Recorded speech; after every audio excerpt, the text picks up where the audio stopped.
ሰላም እንደምናችሁ ውድ የቲቶር ታይም ቤተሰቦች፣ በዛሬው ቆይታችን የምንመለከተው ቲዮሪስ ኦፍ ለርኒንግ ኤንድ ዜር አፕሊኬሽንስ በሚል ርዕስ ይሆናል ማለት ነው። ለዛሬ መቆያችን የምናደርገው ዋና ርዕስም ቢሄቪየራል ቲዮሪ ኦፍ ለርኒንግ ስለሚሆን እስከ መጨረሻው ድረስ አብራችሁን ቆዩ። ቢሄቪየራል ቲዮሪ ኦፍ ለርኒንግ የሚለውን ነገር ሀሳብ ስንመለከት እንግዲህ ቢሄቪየሪዝም የሚለው ሀሳብን እንደ መሰረት አድርጋችሁ ያዙት። ማለትም ኦብዘርቬብል የሆነ ቢሄቪየር ማለትም ወይም ደግሞ የሚታይ ባህሪ ላይ ትኩረት ያደረገ ነው ብላችሁ ያዙት። ቢሄቪየራል ቲዮሪ ኦፍ ለርኒንግን ስንመለከት ምን ያምናል መሰላችሁ? ቢሊቭስ ዛት ለርኒንግ ኦከርስ አዝ ኤ ሪዛልት ኦፍ ስቲሙለስ ሪስፖንስ አሶሲዬሽን ይለናል ማለት ነው። ቢሄቪየራል ቲዮሪ አንድ ስቲሙሊ ወይም ስቲሙለስ የምንለው ማነቃቂያ ነው አይደለ? በአንድ ስቲሙሊ ከሚነሳ ወይም በአንድ ስቲሙሊ ምክንያት በሚመጣ ሪስፖንስ ጋር ተያይዞ በሁለቱ ያለ አሶሲዬሽን መካከል የሚፈጠር ነው ለርኒንግ ብለው ያምናሉ የቢሄቪየራል ቲዮሪ ሰዎች ማለት ነው። ሁለት አይነት ሀሳቦች አሉት በቢሄቪየራል ቲዮሪ። አንደኛው ክላሲካል ኮንዲሽኒንግ የሚባለው ቲዮሪ ኦፍ ለርኒንግ ሲሆን ሁለተኛው ደግሞ ከዚህ ቀጣይ የምንመለከተው ሀሳብ ነው ማለት ነው። ክላሲካል ኮንዲሽኒንግ ስንል ምን ማለት ነው? ወይም ደግሞ ፓቭሎቭ ኮንዲሽኒንግም ልትሉት ትችላላችሁ። ኢቫን ፓቭሎቭ የሚባል ሰው ስለፈለሰፈ ወይም ስላመጣው ይሄንን ሀሳብ ማለት ነው። ዘ ኮንሴፕት ኦፍ ክላሲካል ኮንዲሽን ዋዝ ፋውንደድ ባይ አሁን እንዳልኳችሁ የሩሲያው ሳይኮሎጂስት ኢቫን ፓቭሎቭ ነው። ኢቫን ፓቭሎቭ የውሾች ምግብ ላይ በብዛት ይሰራ የነበረ ሰው ነው እና እንግዲህ ይህን ክላሲካል ኮንዲሽንም ጥናቱን ሲሰራ እዛ ላይ መሰረት አድርጎ ነበር የሰራው። እንዴት አጠና፣ ለምን አጠና፣ አንዳንድ ነገሮችን እንመለከታለን። እንግዲህ ሂ ስተዲስ አባውት ዘ ፕሮሰስ ኦፍ ሳሊቫሪ ሴክሬሽን ኢን ዶግ። ስለዚህ ጥናቱንም ያከናወነው ምን ላይ መሰላችሁ?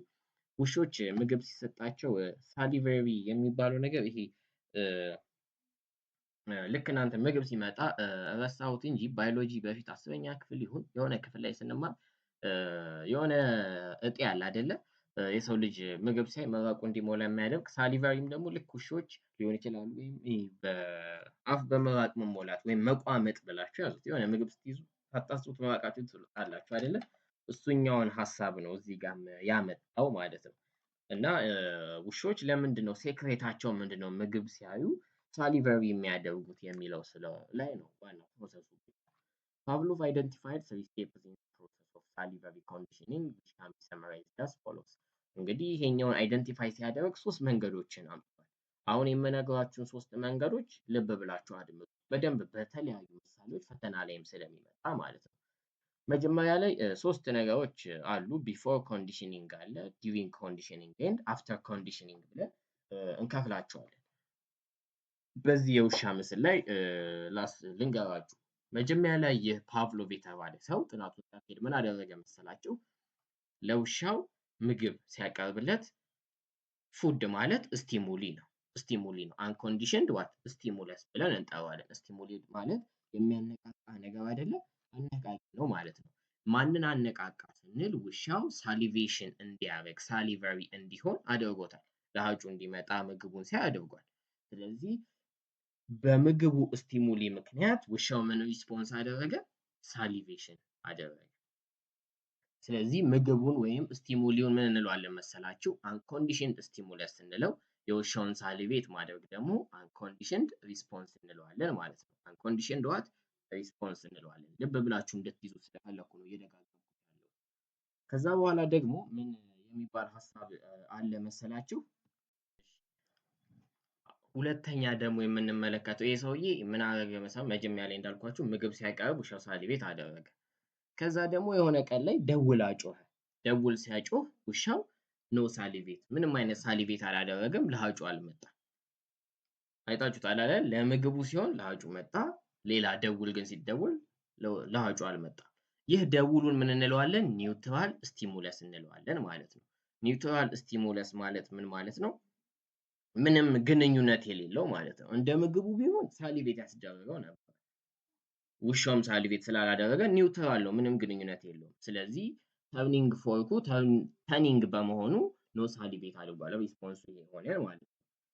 ከዛ ግን ምን አደረገ መሰላችሁ? በኮንዲሽኑ ሰዓት ቢፎር ኮንዲሽኒንግ እንዲህ ነበር። ዲዩሪንግ ኮንዲሽኒንግ ግን ምን አደረገ ፓቭሎቭ? መጀመሪያ ላይ ደውል ሲያጮህ ኖ ሪስፖንስ አይደል ውሻው። ደውል ካጮኸ በኋላ ምግብ ያቀርብለታል። ምግብ ሲያቀርብለት ውሻው ምኑን ጀመረ? ሳሊቬት ማድረጉን ጀመረ። ከዛ ይህንን ነገር ምን ማድረግ ጀመረ? እየደጋገመ መጣ ማለት ነው። ደውል ያጮሃል፣ ምግብ ይሰጣል። ደውል ያጮሃል፣ ምግብ ይሰጣል። ደውል ያጮሃል፣ ምግብ ይሰጣል። በዚህ ሰዓት ውሻው ምግቡን ሲያገኝ ምን እያደረገ መጣ? ሳሊቬት ያደርጋል ማለት ነው። በዚህ ፕሮሰስ ውስጥ ውሻው ምንን እየለመደ መጣ መሰላችሁ? የደውልን ድምፅ እየለመደ ለደውሉም ሆነ ለምግቡ አንድ ላይ ሲመጡለት ሳሊቬት ማድረግ ጀመረ ማለት ነው። ይህንን ካለማመዱ በኋላ የሆነ ቀን ላይ አፍተር ኮንዲሽኒንግ ማለት ነው ደውሉን ለብቻ ሲያጮኸው ውሻው ሳሊቬት አደረገ፣ ለሀጩ መጣ ማለት ነው። አያችሁ ምግቡ ለምግቡ ነበረ አንኮንዲሽን ላልነው ስቲሙሊ ነበረ ወይም ስቲሙለስ ነበረ አንኮንዲሽን የሆነ ሪስፖንስ ይሰጥ የነበረው ውሻ። አሁን ግን ኒውትራል ለተባለው ስቲሙለስ ወደ ምን ይቀየራል? ኮንዲሽንድ ስቲሙለስ ማለት በመማር የምናገኘው ስቲሙለስ ነው። ኒውትራል ወደ ኮንዲሽን ይቀየራል፣ ተምረን እናመጣዋለን ማለት ነው። ውሻው ምን አደረገ? ኮንዲሽን አደረገውና የደውሉን ድምፅ ሳሊቬት አደረገ። ምክንያቱም ደውል ሲባል ምንን አስለምዶታል? ምግብ የሚባል ሳሊቬት የሚያስደርግ የሚበላ አንድ ነገር እንዳለ ምን ብሏል? ስለለመደ ማለት ነው። ስለዚህ ይህ ልምዱ ምን ይባላል መሰላችሁ? ደውሉ ኮንዲሽንድ ስቲሙለስ ሲባል የውሻው ሪስፖንስ ደግሞ ኮንዲሽንድ ዋት ሪስፖንስ ይባላል ማለት ነው። ኮንዲሽንድ ሪስፖንስ ለምን ተባለ? ውሻው ምን አደረገው? የደውሉን ድምፅ እየተማረ መጣ። ስለዚህ ኮንዲሽንድ ሆነ ማለት ነው። ኮንዲሽንድ ሆነ። መጀመሪያ ላይ ግን አንኮንዲሽንድ ነበረ። ምግቡም ሲመጣ አንኮንዲሽንድ ሲያነቃቃ ውሻው ሳያስበው ነበር ለሀጩ የሚመጣው ማለት ነው። ሀሳቡ ግልጽ የሆነላችሁ ይመስለኛል። ስለዚህ እነዚህን ሶስት ሀሳቦች አስቀመጠ ማለት ነው። አሁን ካነሳናቸው ሀሳቦች ውስጥ አምስት ነገሮችን በዋናነት ጠቅሼላችኋለሁ። ኒውትራል ስቲሙለስ ያለው ኒውትራል ስቲሙለስ ማለት ናቹራሊ ምንም አይነት ቢመጣ ምንም አይነት ሪስፖንስ ሊሰጥ የማይችል ነገር ነው። ማለት አሁን ለምሳሌ ደውሉ ለውሻው ምግብ አይሆነውማ። ምግብ ሳይሆነው ግን መጨረሻ ላይ ውሻው ለሀጩ እንዲመጣ ሳሊቬት እንዲያደርግ አድርጓል። ነገር ግን ምንም አይነት ጥቅም የለውም። እዚህ ጋር ኒውትራል ነው። ከውሻውም ጋር ሆነ ከምግቡ ጋር ምንም አይነት ግንኙነት የሌለው ነገር ማለት ነው። ኒውትራል እንለዋለን። አንኮንዲሽንድ ስቲሙሊ ደግሞ የምንለው ስቲሙለስ ዛት ናቹራሊ ብሪንግ አባውት ኤ ፓርቲኩላር ሪስፖንስ ነው። አንኮንዲሽንድ ሪስፖንስ ስቲሙሊ የምንለው ናቹራሊ ነው፣ ፈልጋችሁት ዊዛውት ለርኒንግ አይደለም የምታመጡት። ውሻው ምግብ ሲመጣለት ዝም ብሎ ይነቃቃል አይደለ? ስቲሙሊ የምንለው ነገር የሚያነቃቃውን አካል ስለዚህ ሳታውቁት ሪስፖንስ ሊያመጣ የሚችል ነገር አንኮንዲሽንድ ስቲሙሊ ሲሆን፣ እንዲሁ በተመሳሳይ አሁን አንዳንዴ ምግብ ሸቷችሁ ሊሆን ይችላል ሳሊቬት ማድረጉ ውሻውም ሳያስበው የሚመጣ ነው። ተምሮት አይደለም ያንን ነገር ያመጣው። ስለዚህ ናቹራሊ ሪስፖንስ እንዲያደርግ ያደረገው ዊዛውት ትሬኒንግ ማለት ያመጣው ነገር አንኮንዲሽንድ ሪስፖንስ ይባላል። ነገር ግን ስሩ ፕሮሰስ ይሄ ነገር ምን ሆነ መሰላችሁ? ደውሉ ሲጨመር ኮንዲሽንድ የሆነ ስቲሙሊ ይመጣል። ምክንያቱም ያ ኒውትራል ስቲሙሊ ከምግብ ጋር ከአንድ ኮንዲሽንድ ስቲሙሊ ጋር ሲያያዝ ውሻው ምን ማምጣት ጀመረ? ኮንዲሽንድ የሆነ ሪስፖንስ ማምጣት ጀመረ። ምክንያቱም ተማራ ያ የደውል ድምፅ ምን ይዞ እንደሚመጣ ምግብ ይዞ እንደሚመጣ። ስለዚህ ሳሊቬት ማድረግ ጀመረ ማለት ነው።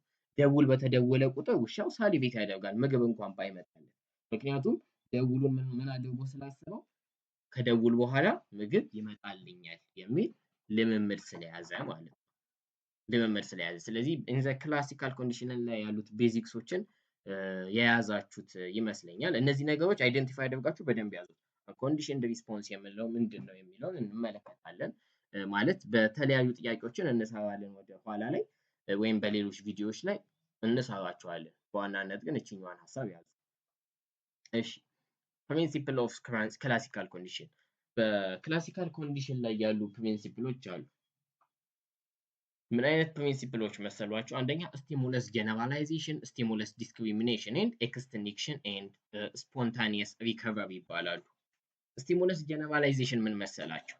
is a process in which after a stimulus has been conditioned to produce a particular response, stimuli that are similar to the original stimulus begin to produce the same response. stimulus generalization ማለት ሁሉን አነቃቂ ነገሮች ጀነራላይዝ ማድረግ መቻል ነው። ለምሳሌ ውሻውን አይታችሁታል አይደለ? ውሻው ምን ሲጮህ ነው የተነቃቃው? ደውል ሲጮህ ሳሊቬት አደረገ። ተመሳሳይ ከሚጮህ ነገር ጋር ያንን ነገር ጀነራላይዝ አድርጋችሁት ሳሊቬት ስታደርጉ እንደ ውሻ ወይም ሳሊቬት ሲያደርግ ውሻው ስቲሙለስ ጀነራላይዜሽን ይባላል። ይህ ጀነራላይዜሽን ምን ሊሆን ይችላል? ምናልባት የበር ደውል ሊጮህ ይችላል፣ የስልክ ሊጮህ ይችላል። ብቻ የሆነ ነገር በተደወለ ቁጥር ለሀጩ ሳሊቬት የሚያደርግ ከሆነ ያ ስቲሙሊ ምን ሆኗል ማለት ነው? ጀነራላይዝ ሆኗል ማለት ነው። በተቃራኒው ደግሞ ስቲሙለስ ዲስክሪሚኔሽን የሚባለው ነገር ምን መሰላችሁ? ኢዝ ዘ ፕሮሰስ ኦፍ ዲስቲንጉዊሽንግ ቱ ሲሚላር ስቲሙሊ። ሁለት ተመሳሳይ የሚመስሉ ስቲሙሊዎችን መለየት ስትችሉ ወይም ደግሞ ዘ ኤቢሊቲ ቱ ዲፈረንሺየት ቢትዊን ስቲሙሊ፣ ሁለት ስቲሙሊዎችን ሁለት የሚያነቃቁ ነገሮችን ዲፈረንሺየት ስታደርጉ መለየት ስትችሉ። ውሻው ለምሳሌ አሁን ኢን ጀነራላይዜሽን ከሆነ በር ሲጮህ፣ ስልክ ሲጮህ፣ ደውሉም ሲጮህ ሳሊቬት ያደርጋል፣ ለሀጩ ይመጣል። ምን የሚል ስፖንስ ስላለው በውስጡ ምግብ ይመጣል የሚል። ኢንዲስክሪሚኔሽን ግን ሲሆን ምን ይሆናል መሰላችሁ? የበር ደውል ሲሆን ሳሊቬት አያደርግም። ዲስክሪሚኔሽን ሆኗ ዲስቲንጉሽ አድርጎታል ሁለቱን ስቲሙሊ ማን ምንድን ነው ብሎ። ስልክም ሲጮህ ሳሊቬት አያደርግም። ነገር ግን ልክ ያቺ ደውል ስትመጣ ምን ያደርጋል ማለት ነው? ሳሊቬት ያደርጋል። ዲስክሪሚኔሽን የምንለው ነገር ይሄኛው ነው። ሌላው ደግሞ እንግዲህ ኤክስቲንክሽን የሚባለው ፓርት ደግሞ አለ። ኢን ፓቭሎቭ ፕሮዲውሰር ኢፍ ኤ conditioned stimuli is repeatedly presented without presenting the unconditioned stimuli, the conditioned response will diminish and eventually stop occurring. This process is called extinction. አንድ ነገር ኤክስቲንክት ታደረገ ማለት የተቋረጠ፣ ጠፋ፣ ኢሊሚኔት ሆነ ማለት ነው አይደለ? ማለት ጠፋ፣ ተቋረጠ ነው።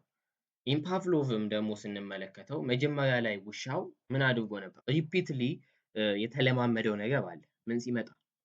ደውል ሲጮህ ስጋ ይቀርብልኛል፣ ደውል ሲጮህ ምግብ ይሰጠኛል። በዛ ምክንያት ምን አደረገ? ለሀጩ ይመጣል።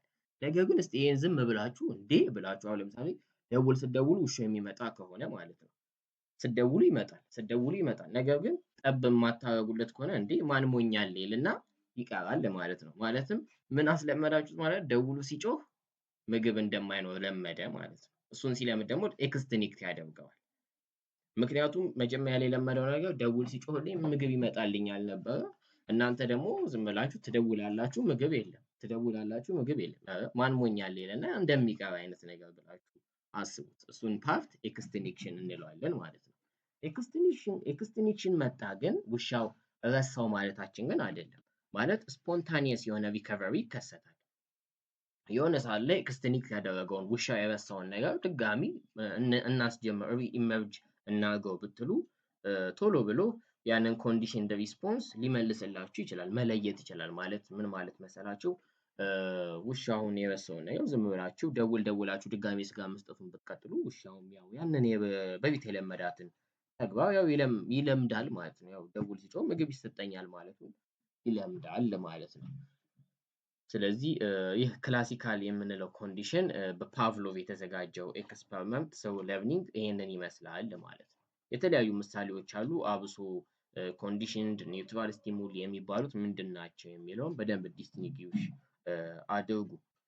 እሺ፣ ሌላ የምንመለከተው ደግሞ ኦፐራንት ኦር ኢንስትሩሜንታል ኮንዲሽኒንግ የሚለውን ነገር ይሆናል ለማለት ነው። የሀሳብ ባጭሩ ምን ማለት መሰላችሁ?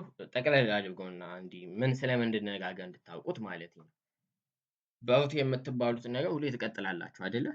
በተቃራኒው ደግሞ የምትመቱት ዱላ የምትመቱ ከሆነ ያንን ተግባራችሁን ታቆማላችሁ። ኦፐራንት ኢንስትሩሜንታል ኮንዲሽኒንግ የሚባለው ደግሞ ያኛው ነው። ያው በአሜሪካዊው ሳይኮሎጂስት ቢኤፍ ስኪነር በተባለ ሰው ዴቨሎፕ የሆነ ሲሆን ምን ማለት መሰላችሁ ዴፊኒሽኑ? The term operant conditioning refers to the fact that the learner must operate or perform a certain behavior before receiving a reward or punishment.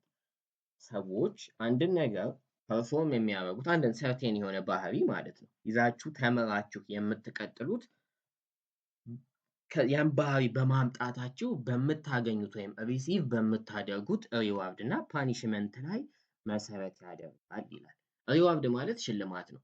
አሁን እናንተ ዛሬ ላይ ላደረጋችሁት የሆነ ተግባር እኔ የማጨበጭብላችሁ ከሆነ ነገ ትደግሟታላችሁ። ዛሬ ላይ ግን ላደረጋችሁ ተግባር የምወቅሳችሁ ከሆነ ወይም የተለያዩ ነገሮችን የማደርግባችሁ ከሆነ ያንን ነገር የመድገም እድላችሁ ምን ይላል? ይቀንሳል። ይህ ማለት ባገኛችሁት ሪዋርድ እና ባገኛችሁት ፓኒሽመንት ላይ ተመረኮዘ ማለት ነው። ኦፐራንት የምንለው ሀሳብ በአጭሩ በቃ ይሄኛው ነው። ከዚህ አይወጣም ሙሉ ሀሳቡ። ስለዚህ ኢንዲፊኒሽኑን ጀነራላይዝ ለማድረግ ኦፐራንት ኮንዲሽኒንግ የምንለው የታይፕ ኦፍ ለርኒንግ ነው፣ የትምህርት ሂደት ነው። ስለዚህ ይህን የምንማረው ሰዎች አንድን ባህሪ ስትሬንግዝ አድርገው ሊይዙ የሚችሉት አጠንክረው ሊይዙ የሚችሉት ምን ሲሆን ነው? ኢፍ ፎሎድ ባይ ሪንፎርስመንት በሚያበረታቱ ነገሮች ያ ባህሪ ሲታገዝ ነው ሲታገዝ ነው። ለምሳሌ ብዙ ምሳሌ አለ። አንድ ልጅ አንደኛ የሚወጣ ከሆነና ልጄ አንተ አንደኛ ከወጣህ የሆነ ነገር ሳይክል እገዛልሃለሁ ቢባል ያ ልጅ እና ሳይክል ቢገዛለት በቀጣይም ያን ውጤት ይዞ የመቀጠል እድሉ ምን ይላል? ከፍ እያለ ይመጣል። ምክንያቱም ሪንፎርስመንት አግኝቷላ፣ የበለጠ ኃይል የሚሰጠውን ወይም ደግሞ ሪዋርድ አግኝቷል ልጁ። በተቃራኒው ደግሞ ዝቅ ያለ ውጤት ያመጣል ልጅ እንደ ማበረታታት ፓኒሽ የምናደርገው ከሆነ ፓኒሽብል እያንዳንዳቸው የራሳቸው ስቴጅ አለ የምንመለከት ይሆናል። በጣም ፓኒሽ የምናደርገው ከሆነ ያ ልጅ የመቀጠል እድሉ ዝቅ እያለ ነው የሚመጣው፣ ምክንያቱም የሚደግፈውን ሀሳብ ስላላገኘ ማለት ነው። ፓኒሽመንት የምንለው ሀሳብ ይሄኛውን ይሆናል ማለት ነው። ሌላው ኦፕሬሽን ኢን ኦፐራንት ኮንዲሽንን ስንመለከት ሼፒንግ የሚል ሀሳብ እናነሳለን።